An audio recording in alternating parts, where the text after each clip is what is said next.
আমরা ৩ বছর যাবৎ বন্দি আছি। ঘর থেকে আমি নিজে বাড়িতে পারতেছি না। নিজেরই আপন ভাই কামাল, সেইগুলি করে রাখছি। আমরা ঘরতে বাড়িতে পারি না।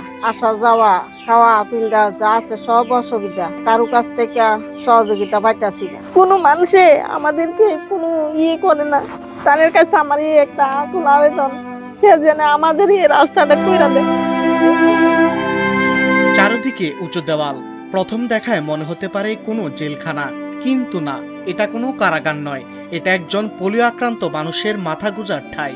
জমি নিয়ে ঝামেলার জেরে গত ৩টি বছর ধরে নিজের এই বাড়িতেই এক প্রকার বন্দি জীবন কাটাচ্ছেন কামরুন নাহার। ঘটনাটি নরসিংদীর রায়পুরার আদিয়াবাদ ইউনিয়নের নয়াচর গ্রামের। ছোটবেলায় পোলিওতে আক্রান্ত হয়ে নিজের 2 পাই হারিয়েছিলেন এই নারী। তবে শারীরিক এই প্রতিবন্ধকতা তাকে দমাতে পারেনি।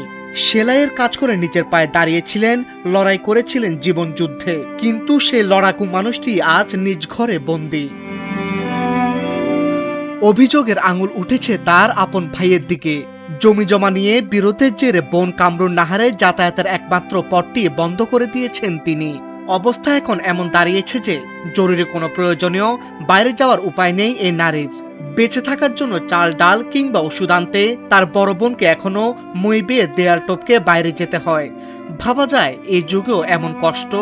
আমরা এই রাস্তাটা সে দিতেছে না, আমাদের দিতেছে না। আমরা এই দিকটা বাড়িবার জন্য মানে এখন আমরা একদম বন্দি অবস্থায় আছি।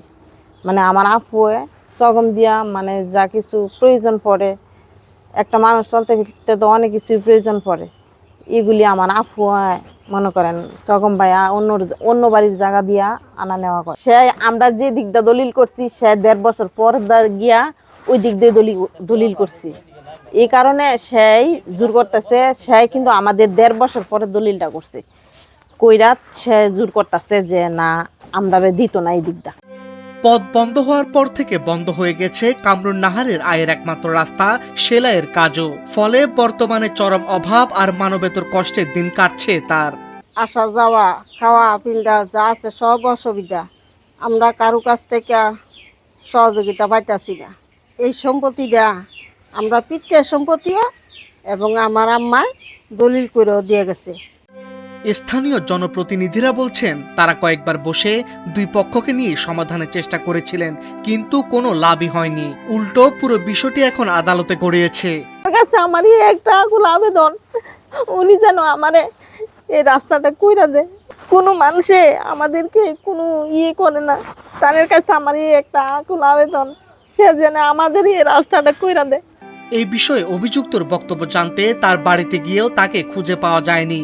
তবে স্থানীয় প্রশাসন বিষয়টি সমাধানের পথ খুঁজছেন। ভাই বোনের মধ্যে একটা দ্বন্দ্ব, যার বিরুদ্ধে অভিযোগটি আসছে যে সে দীর্ঘদিন প্রবাসে ছিল। তারও অনেক বিষয়ে অভিযোগ আছে এবং ইতোমধ্যেই আমরা স্থানীয়ভাবে এখানে উপজেলা প্রশাসন, পাশাপাশি স্থানীয় ইউনিয়ন পরিষদের চেয়ারম্যান, উপজেলা প্রশাসনের নির্দেশে আমার নির্দেশে তারাও স্থানীয়ভাবে এটি মীমাংসা করার চেষ্টা করেছিল। গণ্যমান্য ব্যক্তিবর্গের সমন্বয়ে তারা মীমাংসা করতে ব্যর্থ হয়েছে আর কি আসলে। তো পরবর্তীতে তারা এটা উচ্চতর আদালতে শরণাপন্ন হয়। এখন উচ্চতর আদালতে বিষয়টি বিচারাধীন আছে।